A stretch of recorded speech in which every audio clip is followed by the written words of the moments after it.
कितने लोग यीशु की इस बात को जानते हैं जो उसने कही अपने वचनों में, मैं मनुष्यों से आदर नहीं चाहता? Do you know? कितने लोग एग्री करते हैं इस बात को? मैं मनुष्यों से आदर। आप में से कितने लोग को इंसान की इज्जत नहीं चाहिए? लिफ्ट योर हैंड,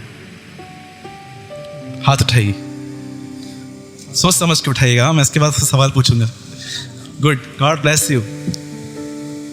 सुनिए, मैं अंदर से कैसा हूं ये मुझे कभी कलीसिया में नहीं मालूम पड़ेगा, लेकिन मैं अंदर से कैसा हूं ये मुझे तब मालूम पड़ेगा जब मेरी मुलाकात बुरे लोगों से होगी। एग्री? एक बार क्या हुआ, मैं बॉम्बे गया था, CST, वहाँ पर बाइबल सोसाइटी की एक बहुत बड़ी दुकान है, वहाँ से चर्च के लिए बाइबल्स खरीदने के लिए गया। तो उन दिनों में मुझे इतना पता नहीं था कि लगेज क्या होता है और जनरल डब्बा क्या होता है, तो मैं भूल से लगेज में चढ़ गया। और आपको पता रहता है लगेज पे बीच में डंडा नहीं रहता है तो मैंने सोचा यार ये स्पेशल ट्रेन लग रही है। बाद में मालूम पड़ा मछली की बदबू आ रही थी अंदर, तो बाद में मुझे मालूम पड़ा कि एक्चुअली ये तो लगेज है। जैसे मैं चढ़ गया, मैं ऐसे बैठ गया, मेरे पापा का कंपार्टमेंट है जगह जैसे, और मैं जाके बैठ गया तो सब मुझे बोल रहे थे कहाँ जाना है, तो मेरे उल्लासनगर जाना है, अंदर हो जाओ दादर आने वाला है। तो मैं बोलता हूँ फिर क्या हुआ मैं शाना बन के बैठ गया, फिर क्या हुआ, और बीच में मस्त बॉक्स लगा के उसके ऊपर बैठ गया। और जैसे दादर आई सुनिए, जैसे दादर आई, मैं कहाँ था, डब्बे कहाँ थे, कुछ नहीं पता था, मेरा बॉडी कहाँ था, ये कहाँ था, और मुझे अंदर से हो रहा था मैं एक एक को पकड़ के मारूं। लेकिन इससे पहले मालूम में प्रॉब्लम क्या हुआ था, मैंने चर्च में बहुत बार गवाही दी थी कि मैं बहुत हम्बल बन चुका हूं प्रॉब्लम ये था। डू यू नो आप हम्बल हो कि नहीं हो ये कैसे मालूम पड़ता है? जब आप ऐसी सिचुएशंस में जाते हो। ऑलवेज रिमेंबर, हर टीचिंग यहां मिलेगी लेकिन परीक्षा संसार में ली जाएगी। Always remember. और समझो आपको वहां पर प्रॉब्लम हुआ, गुस्सा आया, आपको पता है जिन लोगों ने आपके साथ ऐसा किया ना, मैं बोलता हूँ पैर पड़ना नहीं है हमको, लेकिन उनके पैर पड़ के जाओ, उनको बोलो ब्रदर धन्यवाद। क्यों? सूरज ने भी जो नहीं कर पाया वो आपने किया है। सूरज भी हमको इतनी रोशनी नहीं दे पाया जितनी आपने हमें दी है, थैंक यू। अब मैं घर जाऊंगा और गुस्से के लिए प्रार्थना करूंगा, प्रभु मुझे निकाल यहां से। आप सोचो जब आप जजमेंट सीट के सामने खड़े रहोगे और आपके अंदर 100 पाप हों और मैंने आपको नहीं बताए हैं, परमेश्वर क्या जज करेगा मुझे। लेकिन सोचो अगर आपको यहीं पर सब कुछ मालूम पड़ रहा है, आप कितने क्लियर हो सकते हो। नहीं तो परमेश्वर मेरे थ्रोट को पकड़ेगा और बोलेगा तूने इनको क्यों नहीं बताया था। याद रखिएगा, आप और मैं दूसरे के खून से तभी आजाद हो सकते हैं जब हम परमेश्वर का पूरा अभिप्राय बताएंगे। पॉल से in a book of Acts of the apostle chapter 20, I preach whole council of God. खाली एक बात नहीं कि दशमांश दो, खाली एक बात नहीं कि अन्य भाषा बोलो, वो कहता है मैंने तुम्हें सारा अभिप्राय बताया है और मैं तुम्हारे खून से निर्दोष हूं। इसीलिए मैं इस पुलपिट से कभी भी खाली एक ही चीज प्रचार नहीं करता हूं, जो बातें जरूरी हैं वो मैं बतानी है सब। आज मैं आपको एक बात बताता हूं, याद रखिए। बहुत सारे लोग इस बारे में नहीं जानते, लेकिन आज आप जानो। आप जानते हो आपकी सबसे बड़ी टेस्ट क्या होती है? The biggest test. सुनिए, आप में से कितने लोग ये बात जानते हैं कि परमेश्वर ने इब्राहिम से कहा कि मैं तुझे एक वंश दूंगा। परमेश्वर ने वंश दिया, उस वंश ने जंगल में परमेश्वर को बहुत परेशान किया। और जानते हैं प्रभु उनसे इतना तंग हो गया कि प्रभु ने मूसा से कहा एक काम कर, इन सबको मैं खत्म कर रहा हूं और मैं तेरे द्वारा एक नई जाति बनाऊंगा। जानते हैं मूसा ने क्या कहा? अगर तू इन्हें मारेगा तो लोग क्या कहेंगे कि तू इन्हें मारने के लिए निकाल के लेकर आया था। आप जानते हो जब ये मूसा ने ये कन्फेशन किया कि तू उनको क्यों मारेगा, जानते हो इसका मतलब क्या था? परमेश्वर मूसा को इब्राहिम की जगह दे रहा था। हट जाए इब्राहिम यहां से, सब निकल जाए, मैं तुझे खड़ा कर रहा हूं और तेरे द्वारा एक नया वंश। आप सोचो मूसा को क्या पदवी देने वाला था प्रभु, लेकिन इब्राहिम मूसा क्या बोलता है? नहीं चाहिए। जब उसने ये देखा ये पूरा गिनती 32 में लिखा है और 33 में जानते हैं क्या लिखा है, तब परमेश्वर मूसा से आमने सामने बातें करने लगा। आप में से कितने लोग ये विश्वास करते हैं परीक्षा में से पास होने के बाद आप परमेश्वर के नहीं, परमेश्वर आपके करीब आ जाता है? Do you believe? कौन सी परीक्षा? जब आपको रिस्पेक्ट नहीं मिलती और उसके बाद भी आप बोलते हो Lord I am happy with you, मुझे नहीं चाहिए ये फालतू आदर। इसीलिए पतरस कहता है अपने पत्री में, जब हम उस पवित्र पहाड़ पे थे तो हमने देखा कि उसने पिता से आदर पाया, पिता से महिमा पाई। आज आप किसी भी चर्च में चले जाओ, 15 के 20 मिनट ऐसा टाइम वेस्ट होता है। ये हमारे रेवरन, ये हमारे पास्टर, ये हमारे डॉक्टर, ये मेरे को लगता है 20 मिनट लेट आना चाहिए था एक्चुअली। ये हमारे ब्रदर, इन्होंने इस कलीसिया की शुरुआत की थी, इनके हाथ देखो कटा हुआ ना है, इनका ब्लड यहाँ बहा है। मैं बोलता हूँ बंद कर भाई, दया कर मुझ पर, मैं पहले से एनासन गुरु लेकर आया हूँ, तू फिर से मुझे मार रहा है। मुझे एक बात बताइए, ये पुलपिट हमें अपना इंट्रोडक्शन देने के लिए मिला है? मैं एक मीटिंग में गया था, वहां पर आधा घंटा यही बात चली। ये हमारे रेवरन, इनके ऊपर भी कोई थे, उन्होंने इनको अपॉइंट किया, फिर ये किया, मैं वो किया। मैं लिटरली मेरे को मन कर रहा था, प्रभु मैं एक बार सुनाऊं, मैं पश्चाताप करूंगा बाद में मुझे क्षमा करना। ये पुलपिट प्रभु यीशु मसीह के लिए है। This pulpit is for the God the father. ये पवित्र आत्मा के लिए मिला है, किसी को यहाँ से टोंट करने के लिए, किसको सुनाने के लिए नहीं मिला है कि मैं अपनी पर्सनल भड़ास आपके ऊपर निकालूं। बोलो जय मसीह की। कितने लोग एग्री करते हैं मेरे साथ? मेरी मम्मी यहाँ आई हुई है, मैं इतना था जब से मुझे पाला है, अभी बड़ा कर दिया है, सब मुझे बोलेंगे। ये हमारी सिस्टर रेखा, ये देखो हमारी आंटी पुष्पा, ये हमारे चश्मिश भाई मयूर, ये देखो हमारा पतला भाई सागर। आपको पता है, दुख की बात बताता हूं, मैं बहुत सारी मीटिंग में जाता हूं, बहुत सारी प्लेसेस प्रचार करने जाता हूं, मुझे सब मिलते हैं, सिर्फ एक ही आदमी नहीं मिलता, जीसस। सब मिलते लेकिन एक वो दिखाई नहीं देता।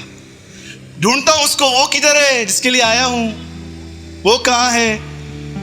यूनानी लोग आंद्रियास को कहते हैं, हे माशे यीशु कहाँ है, हम तुझसे मिलने नहीं आए हैं, वेयर इज जीसस। वो यीशु के पास जाते हैं और यीशु उनको बोलता है, जाओ उन्हें कहो राई का दाना जमीन में पड़ के जब तक मरेगा नहीं वो फल नहीं लाता। जानते हो यीशु अपने चेलों को क्या बोल रहा था? अगर तुम चाहते हो ना कि लोग तुम्हारे अंदर मुझे देखें तो मरना शुरू हो जाओ। दैट इज अ वे। कितने लोग ये बात चाहते हैं? सच बताइएगा कि इससे पहले कि आज की जनरेशन यीशु को बादलों पर देखे, उससे पहले आज की जनरेशन उसे आपके अंदर देख पाए। टेल मी ये कितने लोग चाहते हैं कि इससे पहले कि लोग यीशु को बादलों पे देखें, उससे पहले लोग यीशु को आपके अंदर देख सके? How many people have Dzire? है कोई यहां पर? तो मैं आपको बताऊं क्या करना है। होठों को सीलो, परमेश्वर से कहो, जब तक तू लीड नहीं करेगा आई विल नेवर टॉक। आप में से कितने लोग ये प्रार्थना करते हैं, प्रभु मेरा एक एक थॉट, मेरा एक एक लफ्ज तुझे महिमा दे? अंकल जी आइए, बहुत प्लेस है। बोलो जय मसीह की। Our life is like an aroma before him. अगर आप चाहते हैं कि यीशु बादलों पे आने से पहले आपके अंदर दिखाई दे तो एक ही रास्ता है, डाई। आपको पता है, मैं एक सेमिनार में गया था, 2 दिन की सेमिनार थी। वहां पर टोटली शैतान से लड़ने के लिए सिखाया गया, कौन सा वचन कहां कहां बोलना है। और मैं आपको सच कहता हूं, मुझे बहुत सारी बात समझ में आई, लेकिन मैंने देखा, आपको पता है यीशु ने शैतान से लड़ने के लिए बाद में, पर पहले उसने अपने आप से लड़ना सिखाया। यदि कोई मेरे पीछे आना चाहता है तो अपना इनकार करे। इसका मतलब क्या है? शैतान से बाद में लड़ेंगे, पहले खुद से फाइट करना सीखो। और याद रखना, जिसने अपने आप को हरा दिया वो शैतान को भी हरा देगा। बिलीव। जैसे कि कैसे? ये कैसे होता है? समझो आपके घर में कोई है जो आपको हमेशा इरिटेट करता रहता है, जॉब में कोई है, हर एक के घर में कोई ना कोई। अगर आप याकूब है तो प्रभु लाबान से तो जरूर मिलाएगा आपको। सुनिए सुनिए, कोई ना कोई तो हमारे पास ऐसा रहता है जो हमको इरिटेट करता है। आपको पता है, जब आपको सुनाते हैं, पता रहा, यही प्लीज, बहुत प्लेस है, आइए। जब आपको सुनाते हैं और आप चुप रहते हो, तकलीफ होती है, कितना सहना पड़ता है। जानते इसको क्या बोलते हैं? इसको बोलते हैं मरना। पौलुस कहता है यदि हम उसके साथ मर गए तो हम उसके साथ जिएंगे भी। यही तो है मरना। मरने का मतलब आप क्या समझते हो? मैं चर्च पहुंचा हूं ब्रदर, ये देखो। हाँ, मैं एक बहन से बात कर रहा था उस दिन। मैंने कहा सिस्टर आप प्रभु में कैसे हैं? 1 घंटा बाइबल पढ़ती हूँ, आधा घंटा प्रेयर करती हूँ, हर मीटिंग आती हूँ, मैं बहुत ब्लेस्ड हूँ। मैंने कहा तुझसे ज्यादा तो मेरे लोग ब्लेस्ड हैं। इससे आप ब्लेस्ड नहीं है। आप में से कितने लोग ये बिलीव करते हैं वचनों को याद करना उन्नति है? आपको बताऊं, अगर ये बात सच है तो सबसे ज्यादा उन्नति शैतान ने की है। एक वचन याद है उसको। उन्नति वचन को याद करना नहीं है, उन्नति अपना क्रूस उठाना है। साधु सुंदर सिंह ने कहा एक ही बार ये मौका मिला है, मत गवाओ। This is not a burden, this is a privilege. कितने लोग ये बिलीव करते हैं क्रूस उठाना एक बोझ नहीं है, एक आदर है। सुंदर सिंह की किताब में लिखा है at the masters feet, page number 34, आप पढ़ सकते हैं। वो कहता है क्रूस उठाना कोई बर्डन नहीं है, वो एक प्रिविलेज है कि यीशु हमें अपने फुटस्टेप दिखे गया कि उस पर चलें। आपको पता है क्रूस उठाने का अर्थ क्या होता है? Do you know? बताऊं? कुछ लोग तो सुनेंगे ही नहीं। अन्याय सहने का मतलब होता है क्रूस उठाना। अन्याय, तुम्हारी 1% गलती नहीं है, फिर भी तुमने 10 गालियां सुनी और तुमने रिप्लाई तक छोड़ो, एंग्री एक्सप्रेशन भी नहीं दिखाए। Okay, that is cross. अन्याय सहना। 2016 साल पहले अगर आप इजराइल में रहते तो आप एक नासरत के व्यक्ति को देखते जो अन्याय सह रहा था, क्रूस उठा रहा था। उसके बाद जो लाइफ आएगी ना आपके पास, मेरे पास वर्ड्स नहीं है एक्सप्लेन करने के लिए। मैं वो कह रहा हूं जो मेरे अंदर है। छोड़ दो, जिसको जो करना है करने दो, वो बात करेगा। दाऊद कहता है मेरा छुटकारा उसकी तरफ से है। छोड़ दो, लड़ना बंद कर दो, चिल्लाना बंद कर दो, बातों को ठीक करना बंद कर दो। श्याम भाई आइए पहुंच। आप चाहते हैं आपकी तरफ से परमेश्वर मूव हो आगे? How many people want? कि आप चाहते हो कि बस अब मैंने जितना एफर्ट लगाया बस हो गया, लोगों को बदलने की कोशिश की, मैं बिगड़ गया। बहुत लोग को बोला भाई ऐसा करो, नहीं हुआ। मैं आपको बताता हूं, जितने भी लोग अपने आप से थक गए हैं ना, आज वचन उनके लिए। बोलो थके। हाँ, यीशु ने कहा ए बोझ से थके हुए लोगों पास्टर के पास जाओ और उसके बाल खींचो। पास्टर ये क्यों नहीं हो रहा? बहुत जल्दी यहाँ के बाल उड़ने वाले मेरे। यीशु ने क्या कहा? आज प्रॉब्लम क्या है? एवरी पास्टर चर्च को बोलता है एवरी प्रॉब्लम कॉल मी। गाना गाइए, every problem call me, every problem call me. Bible कहती है if you have a problem call to Jesus. मैं भी क्या करूंगा? आप उसको ही पुकारूंगा आपके लिए। तो आप क्यों मीडिएटर की नीड है आपको? सीधा उसको पुकार लो, वो छुड़ाएगा। राइट है? आइए एक वचन पढ़ेंगे हम, पहला पतरस, the book of 1 Peter.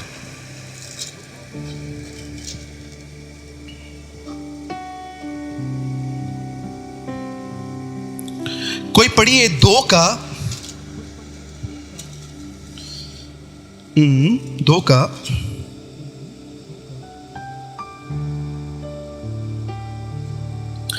Sorry, हाँ 2 का 21 से पढ़िए, 21 से। आइए सब कंसंट्रेट कीजिए, सिर्फ 15-20 मिनट का ही वर्ड है। पढ़िए कोई। हाँ, हम किस चीज के लिए बुलाए गए हैं अब सुनिए।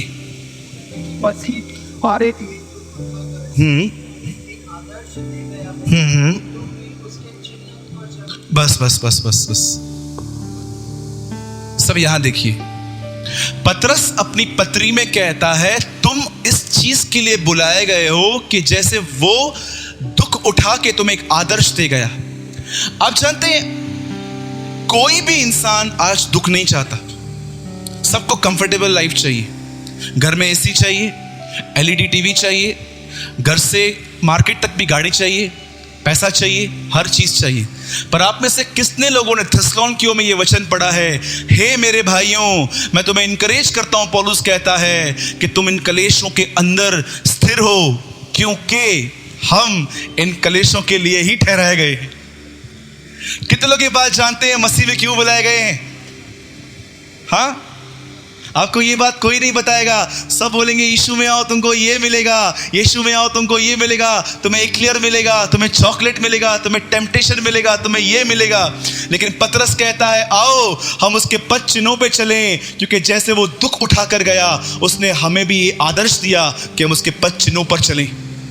अब मुझे एहसास होना चाहिए, समझना चाहिए पतरस किन दुखों की बात कर रहा है, वो क्या समझाने की कोशिश कर रहा है आज की जनरेशन को। कितनी बड़ी बात है, एक अनपढ़ जो किताब लिख के गया, आज पढ़े लिखों को समझ में नहीं आती है। बड़ी बात है ना ये।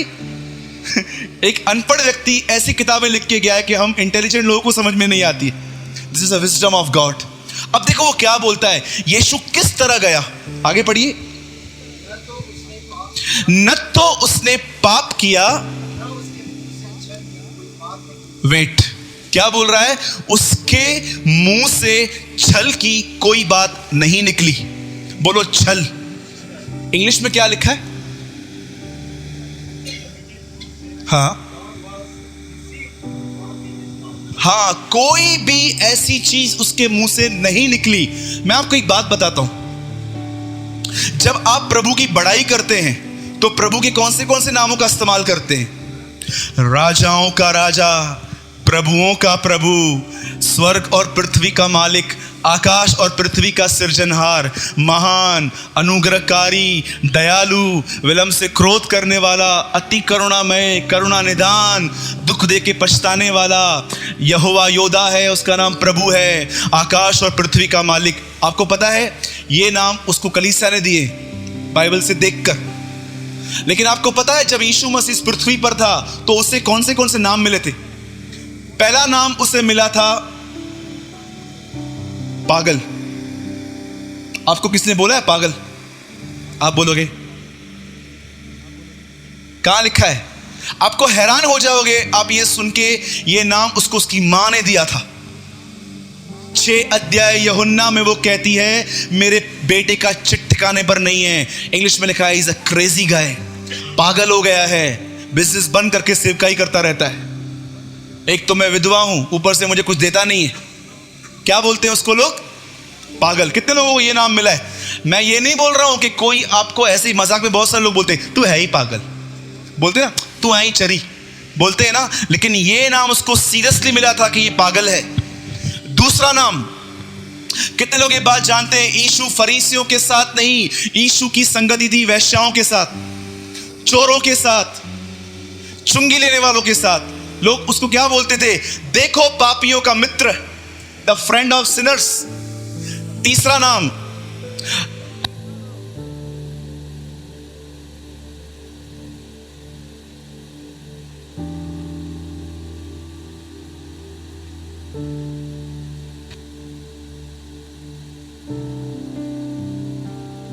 अगर मैं वहां पर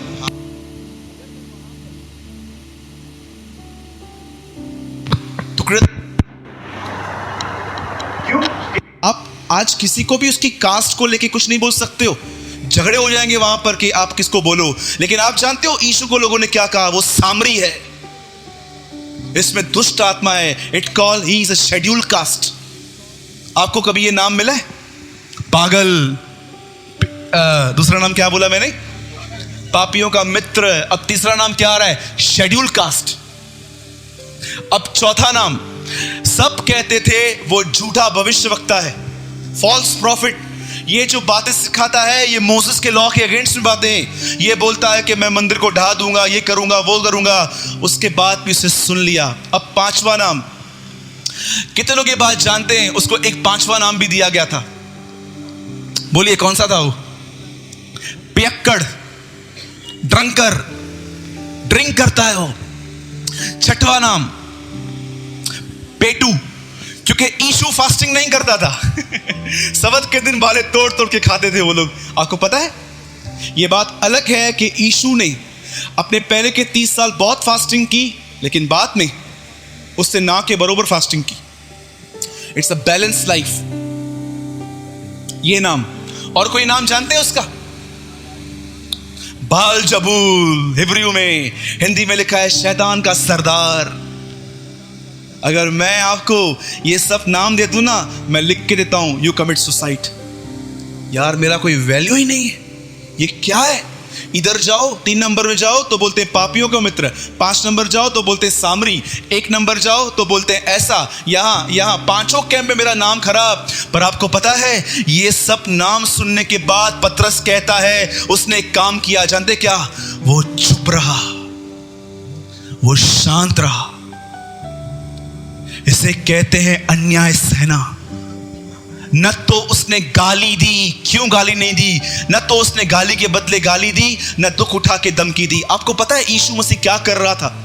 जब यीशु अपने दिनों में इतना रिजेक्ट किया गया, इतना नकारा गया, वो कुछ नहीं बोलता था। वो चुपचाप से लोगों के पास जाता था, उन्हें ठीक करने, दुष्ट आत्माएं निकालता था, कोढ़ियों को शुद्ध करता था, मुर्दों को जिलाता था। लेकिन वो जानता था, अगर मैं बात नहीं करूंगा तो एक दिन पिता बात करेगा। आप में से कितने लोग ये बात विश्वास करते हैं कि परमेश्वर उनकी तरफ से बात करता है जो अपनी तरफ से बात नहीं करते? एक बहन थी, उनके घर में झगड़ा हुआ, पति को मारा और फिर प्रभु को जाके बोला, प्रभु तू भी मत छोड़ना। प्रभु बोलेगा तूने ही नहीं छोड़ा तो भी मैं क्या करूं? आपको लगता है परमेश्वर ऐसों की लड़ाई लड़ेगा? आपको लगता है? शांत रहो। 14:40 निर्गमन में लिखा है, शांत रहो, यहोवा आप तुम्हारे लिए लड़ेगा। अगर आप चाहते हो ना कि आपका पैसा कहां अटका हुआ है वहां से निकले, अगर आप चाहते हो ना कि परिवार के अंदर जो बुरी संगति में लोग हैं वो निकलें, अगर आप चाहते हो ना कि ये चीज ठीक हो, ये चीज ठीक हो, पहले उनको समझाना बंद करो। हमारे घर पे एक बेबी है, साहिल नाम है उसका। आता है, कर्टन्स खींचता है। कभी बार दीपा उसको बोलती है, साहिल मत करना। मैं बोलता हूं मत बोल, करके दिखाएगा, फिर छोड़ दे। बेबी है वो। याद रखिएगा, जो कोशिश आप कर रहे हैं ना, उससे कुछ नहीं होने वाला है। आप बहुत लोगों को बोलोगे चलना चर्च चलना, चर्च चलना। आप जानते हो ऐसे कौन लोग बोलते हैं चर्च चल चर्च चल चर्च चल? जिनके अंदर यीशु मसीह नहीं है। और बाइबल कहती है वो अपने पहाड़ से नीचे उतरा और लोग जमा हो गए। कैसे जमा हो गए? यीशु मसीह के पास कोई मोबाइल नहीं था कि 100 लोगों को एसएमएस किया 15 मिनट में नीचे उतर रहा हूं। जमा हो जाओ, जिसे हम लोग एसएमएस करते हैं एक दूसरे को, आज मीटिंग है भाई पहुंच जाना। क्या यीशु के पास कोई फोन था? क्या यीशु ने उन लोगों को एक व्हाट्सएप ग्रुप बनाया था? क्या एक के पास भेजूंगा सबके पास चला जाएगा? पतरस को बोल देता हूं, खुद ही सबके पास भेज देगा। मुझे बताइए क्या था यीशु के पास? आज हम कैसे इकट्ठे होते हैं तो इंटीमेट करते हैं एक दूसरे को, भाई कल मिलना, एक रात पहले फिर से एसएमएस कर देते हैं, सब मिलना। यीशु के पास कोई व्हाट्सएप ग्रुप था क्या? हाँ, जिसका एडमिन पतरस या अंद्रियास हो? Tell me. बोलिए बोलिए, जय मसीह की। तो लोग कैसे जमा हो गए थे? हाउ? बहुत गहरी बात मैं आपको बता रहा हूं विथ माय ब्रोकन हार्ट। कैसे लोग उसके पास आते थे? क्यों आते थे उसके पास लोग? आज हमें क्यों एक दूसरे को बोलना पड़ता है चर्च आओ चर्च आओ चर्च आओ? रीजन जानते हैं क्या है? वो सब जानते थे ये नीचे आएगा और हम इसमें से पिएंगे। They know. बंद कर दीजिए स्ट्रगल। करना है कुछ, आप चाहते हैं लोग आपके द्वारा आशीषित हो, आपकी फैमिली आपके द्वारा ब्लेस्ड हो, सबसे पहले समझाना बंद कर दो। आप चर्च आओ, आप यहां पर आओ, आप यहां पर आओ, आप यहां पर आओ, स्टॉप। तो बदर क्या करें? डाई, मर जाओ। एक परमेश्वर का दास था बेंगलोर में, आज भी है, वो मेरे टीचर हैं, भाई जकराय पूनन। एक बार बेंगलोर में एक आदमी उनसे मिला। आप जानते हैं उन्होंने उसको क्या बोला? तू चाहता है बेंगलोर विश्वास में आए? लहा। बोला डू वन वर्क, सिर्फ एक काम कर। बोला क्या? डाई, मर जा। मरने का मतलब समझते?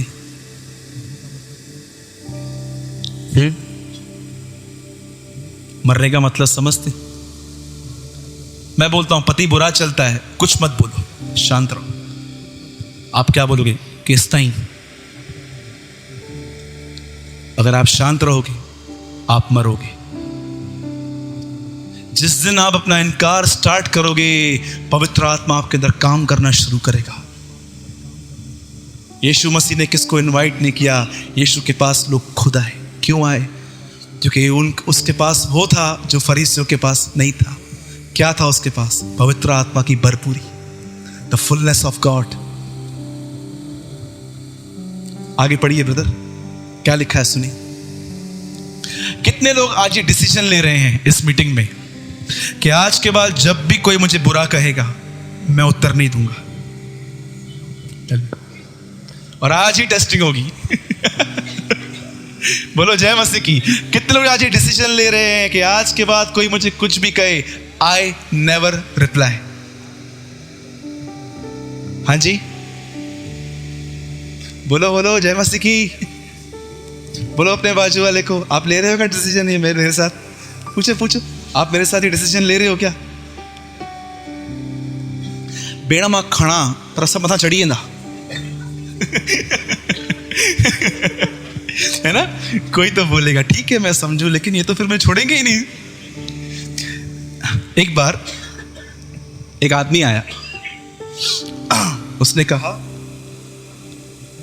कि ब्रदर मेरा जो बॉस है ना वो टेबल के आगे बैठता है और मैं पीछे बैठता हूं। यार कभी भी उसका कर्जी का कॉल आता है ना, पैसे चुकाने वाले का, वो हमेशा मुझे बोलता है तू फोन उठा और बोल मैं नहीं हूं। क्या? तू फोन उठा और बोल मैं नहीं हूं। तो उससे बोला ब्रदर मैं झूठ बोलूंगा ना मेरा नौकरी जाएगा। मैं उसको बोलूंगा ना यार मैं नहीं करूंगा तो मेरा नौकरी जाएगा। मैंने कहा ब्रदर आप हमेशा नेगेटिव क्यों सोचते हो? ये भी सोचो कि शायद वो ये कहेगा कि यार ये ईमानदार आदमी है, इसको नहीं निकालना चाहिए। आपको पता है उसने वो डिसीजन लिया और एक दिन अपने उसको बॉस को बोला बॉस मैं नहीं करूंगा। तो उससे बॉस बोला बोल मैं नहीं हूं। बोला मैं नहीं लूंगा। बॉस से बोला ये क्या है? मैंने बोला नहीं मैं एक मीटिंग पे जाता हूं, ये बात मेरे कॉन्शियस के खिलाफ है। जानते हैं उस बॉस ने उसको क्या किया? नौकरी छोड़ो 4000 पगार बढ़ा के दे दी उसको। कितने लोगों ने कहावत सुनी है, बेईमान से बेईमान सेठ भी मुनीम ईमानदार चाहता है। Do you know? आपको क्यों हम लोग क्या सोचते हैं कि अगर मैं अच्छा चला तो सब मुझे कुचल देंगे। आप ये क्यों नहीं सोचते हो कि परमेश्वर कभी भी टेबल को अपसाइड डाउन करता है? बाइबल कहती है जिसका चाल चलन प्रभु को अच्छा लगता है, प्रभु उसके दुश्मनों से भी उसका मेल करा देता है। Do you know the word of proverbs? जिसका चाल चलन प्रभु को भाता है, परमेश्वर उसका जो मेल मिलाप है उसके दुश्मनों से करा देता है। राइट? हाँ आगे पढ़िए ब्रदर। हाँ यीशु आपको कभी गाली पड़ी है? कितने लोग को गाली पड़ी है? अरे ब्रदर कितनी मस्त होती है ना, रोज पढ़नी चाहिए। बोलिए कितने लोग को गाली पड़ी है आज तक? कैसे खून खोल उठता है ना हमारा। हाँ कभी ऐसा हुआ है कि गाड़ी चला रहे थे, कोई बाजू से थूक के गया, कुछ छींटे आपको लग गए, कैसे मन होता है जाऊं पकड़ूं उसको, इतना तोड़ूं उसको, आज मैं इतना उसको ठीक करूं। Do you know? उसको धन्यवाद दो। धन्यवाद भैया। मैंने पहचान लिया अपने आप को। राइट है? हमारे बॉम्बे में दादर पे झगड़ा होता है, डोंबिवली तक मारते हैं सीट की बात पे। राइट? हाँ आगे पढ़ो। गाली सुन के गाली नहीं देता था। आगे, वो दुख उठाकर किसी को भी धमकी, हाँ धमकी समझते? कितने लोग धमकी देते हैं एक दूसरे को? तेरे को देख लूंगा। Some people say,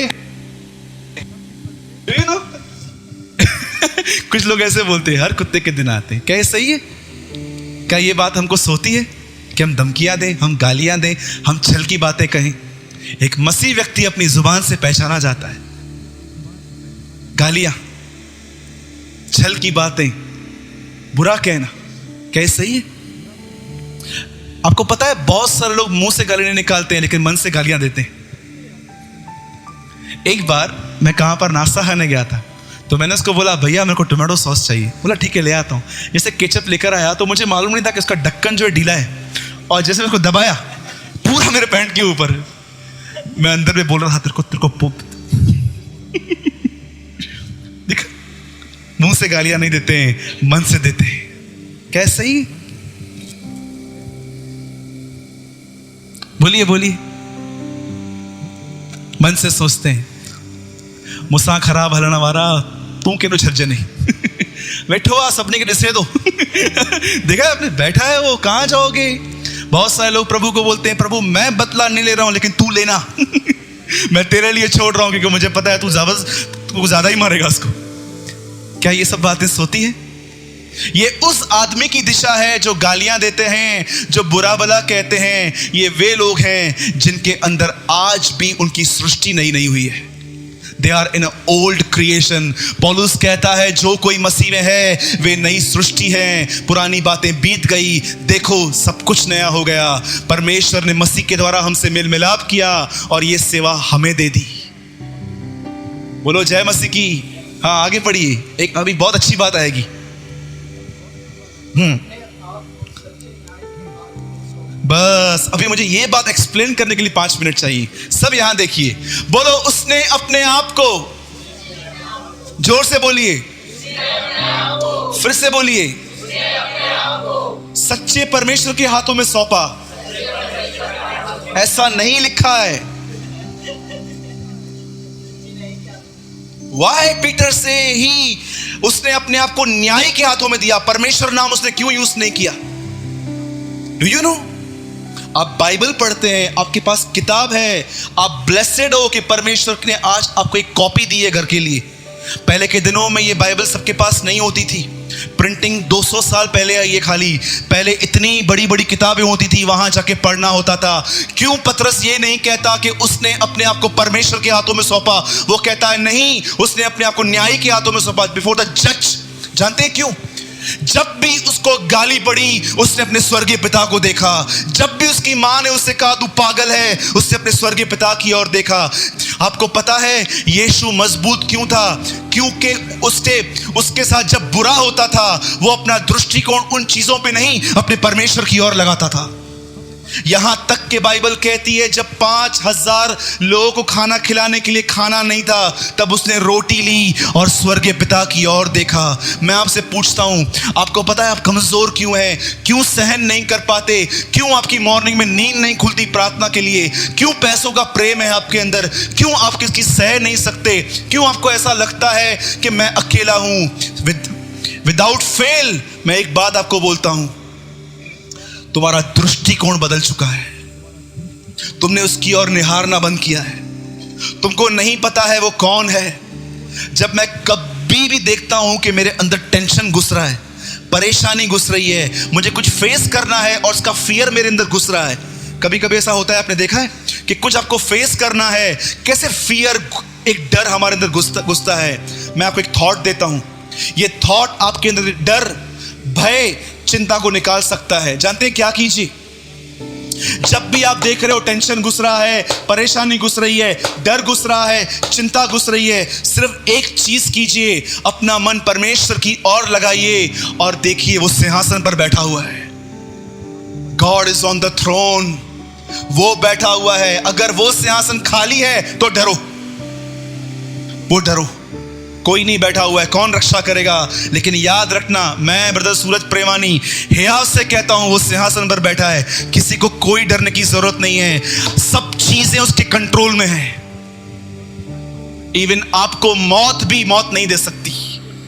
बाइबल कहती है मैंने ही अधलोक और मृत्यु की कुंजियां मेरे पास हैं, अब तुम्हें मौत देना भी मेरे हाथ में है।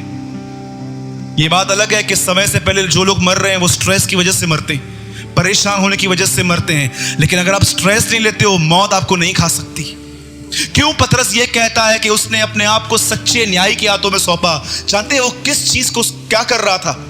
वो कह रहा था पिता मेरी बेइज्जती हुई है, मैं चुप हूं। पिता मुझे गालियां पड़ी हैं, मैं चुप हूं। पिता मेरे साथ लोगों ने अन्याय किया, मैं चुप हूं। अब तू न्याय कर। जानते ये न्याय किस बात का न्याय है? ये न्याय ये नहीं है कि इनकी टांग तोड़, ये न्याय ये है कि तीसरे दिन मुझे मुर्दों में से जिला और प्रकट कर मैं तेरा बेटा हूं। 17:1 यूहन्ना में लिखा है, समय आ पहुंचा है कि पुत्र की महिमा करके पुत्र भी तेरी महिमा करे। कितने लोगों ने ये वचन पढ़ा है? Glorify your son and son will glorify you. इसका मतलब क्या है? मैं जा रहा हूं मरने के लिए तेरी महिमा के लिए, और मुर्दों में से जिला के तू मेरी महिमा करना।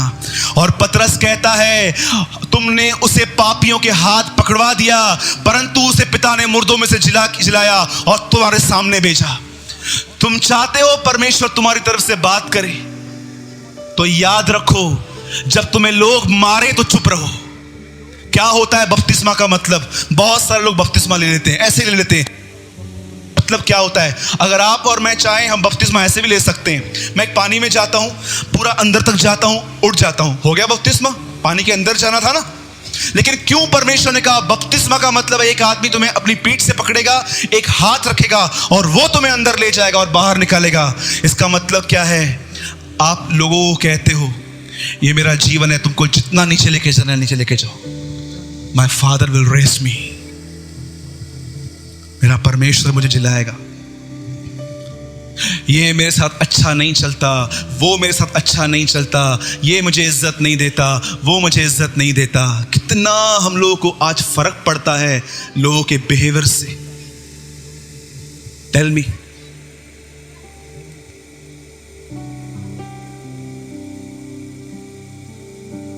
आज अपने इस प्रॉब्लम से डील कीजिए। लोगों के बुरा चलने से आपको इतना फर्क क्यों पड़ता है? Tell me. जगदीश यहां बैठा हुआ है। ब्रदर, आप स्वर्गदूत हो, बन गए। रेखा सिस्टर, आप शैतान हो, बन गए। न मेरे बोलने से वो स्वर्गदूत बना, न मेरे बोलने से वो शैतान बने, तो क्यों फिक्र कर रहे हो? जानते हैं लोगों का ओपिनियन क्या होता है? सुनिए, अब हंसने की बात बता रहा हूं। एक बार पौलुस समुंदर में 24 घंटे यात्रा करके बाहर आया, और वो उस समुंदर में उसका जहाज टूट गया था। 24 घंटे वो पानी में तैर तैर के एक कॉर्नर पे पहुंचा जिसका नाम था माल्टा। जैसे वो वहां पहुंचा तो जानते लोगों ने क्या बोला उसको? पौलुस, एक काम कर, तू बहुत ठंडी से होकर आया है, बहुत पानी से होकर आया है, आग जला और ताप। जानते हुआ क्या? पौलुस लकड़ियां काट के आया, उसको पता ही नहीं था उन लकड़ियों में एक सांप है, और जैसे उसने लकड़ियों में आग लगाई, उस सांप को थोड़ी आंच लगी और वो सीधा पौलुस के हाथ से चिपक गया। सब वहां देख रहे थे, और जानते मन में क्या सोच रहे थे? ये आदमी तो नंबर 1 पापी है। क्यों? समुद्र से बच निकला तो सांप ने पकड़ा, न्याय इसको छोड़ नहीं रहा। 15 मिनट देखने के बाद ये सब देख रहे थे, या तो पौलुस गिरेगा या हाथ सूज जाएगा, लेकिन पौलुस को कुछ भी नहीं हुआ। जानते हैं वही लोग क्या बोल रहे हैं? हाँ, ये तो देवता है, ये तो भगवान है, ये तो ऊपर से आया है। 15 मिनट पहले वो सोच रहे थे ये घटिया आदमी है, 15 मिनट पहले ये अभी ये सोच रहे हैं ये लोग ये भगवान है, ये देवता है, ये परमेश्वर है। डू यू नो, जिन लोगों की आप फिक्र करते हो 15-15 मिनट में उनके विचार आपके लिए बदलते हैं। सबसे बड़ा रोग, क्या कहेंगे लोग?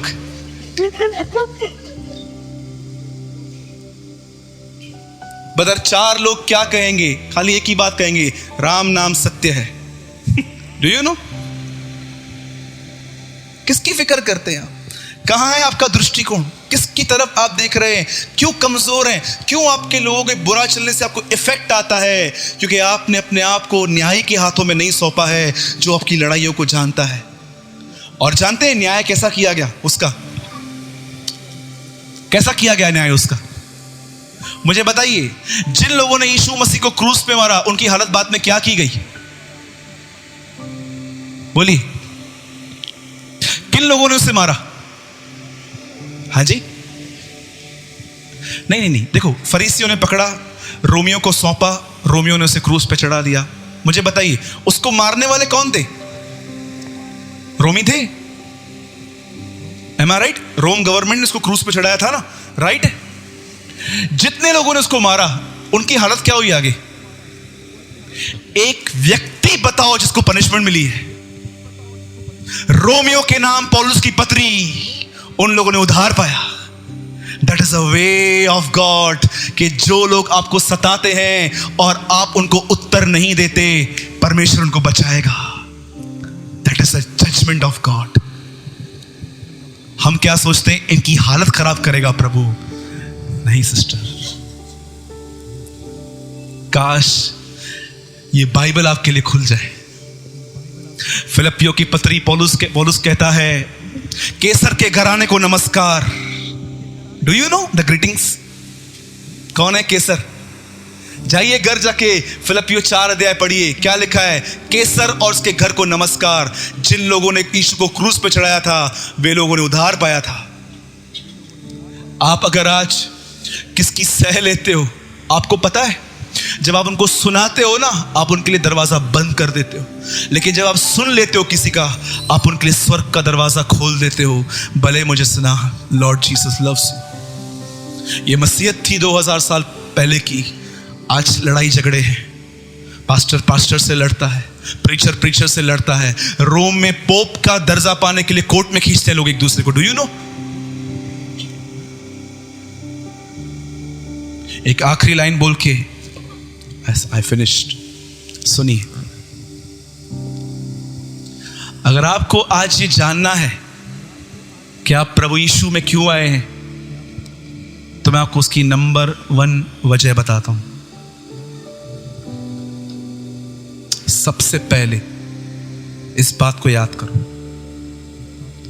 तुम परमेश्वर में परमेश्वर को समझने और परमेश्वर की तरह बनने के लिए बुलाए गए हो, ना कि कलीसिया को देखने और कलीसिया की तरह बनने की। आई रिपीट अगेन, तुम इस चर्च में या किसी भी चर्च में इसीलिए बुलाए गए हो कि तुम वहां के परमेश्वर को पहचानो और उसकी तरह बनो, न कि मॉडेस्ट दुनिया की तरह।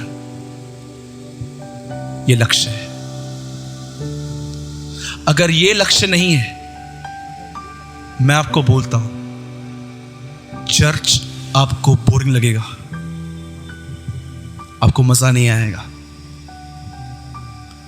3rd टाइम आई रिपीट, तुम कलीसिया में परमेश्वर को समझने के लिए और परमेश्वर की तरह बनने के लिए बुलाए गए हो। But what about my problems? मेरे पास जो समस्या है उनका क्या?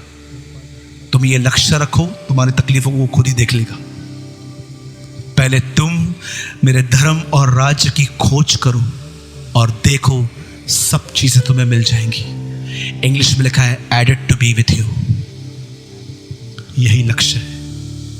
अगर ये लक्ष्य नहीं है, यीशु मसीह के नाम से कहता हूं, आने वाले दिनों में आप मुझे खुद कहोगे, ब्रदर आपने सही बोला, पर मुझे समझ में नहीं आई थी बात। मैं सब बातों को भूलकर, पौलुस कहता है, निशाने की ओर दौड़ता हूं ताकि मैं उसको और जानूं। अनंत जीवन सब लोग कहते हैं मरने के बाद है। जी हां, मरने के बाद एक जीवन है, लेकिन उसे अनंत जीवन नहीं कहते हैं। अनंत जीवन यह है कि वो तुझ एकमात्र परमेश्वर को जाने, to know God and true Lord Jesus Christ। बोलो जय मसीह की। एग्री? क्यों आए हैं हम प्रभु में? कोई बोलिए, सब एक साथ बोलिए। और हां, परमेश्वर को समझने के लिए और परमेश्वर की तरह बनने के लिए। बोलो जय मसीह की। Crystal clear? क्या और एक्सप्लेन करूं? ब्रदर भूख लगी है, 2:30 बजे खाना खाता हूं, 4 बजे। ये भी परीक्षा है क्या ब्रदर? नहीं नहीं नहीं, सब कन्फेस कीजिए इसको फिर से। क्यों आए हैं प्रभु में? थोड़ा थोड़ा करके जानिए प्रभु को, राइट? जब मेरे कलीसिया में कोई भी बुजुर्ग आता है, मैं उसको कभी भी बैठ के हाथ नहीं मिलाता हूं, नेवर। मुझे ऐसा लगता है ये उनकी बेइज्जती है। जब भी आप किसी बूढ़े से मिलते हैं, खड़े हो जाइए और खड़े होकर इसे आदर दीजिए। पता है ये बात कहां लिखा है? लेवी व्यवस्था में। अब आप बोलोगे ब्रदर पुराना नियम तो हम पे लागू नहीं है। लागू नहीं है? किसने बोला लागू नहीं है? पुरानी वाचा तुम पे लागू नहीं है। पुराना नियम कैसे लागू नहीं है? बता रहे पुराना नियम मुझ पे लागू नहीं है। कौन बोला? यीशु ने कहा व्यवस्था की एक मात्रा बगैर पूरे हुए नहीं टलेगी। आपके ऊपर पुरानी वाचा नहीं है, मतलब परमेश्वर अब आपके पाप पे इतना गुस्सा नहीं करेगा। लेकिन अगर वहां पर लिखा है कि कोई बूढ़ा सामने आए, उसको खड़े होके उसको ये दिखाओ कि हम अपने प्रभु का भय मानते हैं, वो लेने में क्या प्रॉब्लम है? ऐसे करके थोड़ा थोड़ा करके एवरी डे परमेश्वर को जानो। Every day. बोलो जय मसीह की।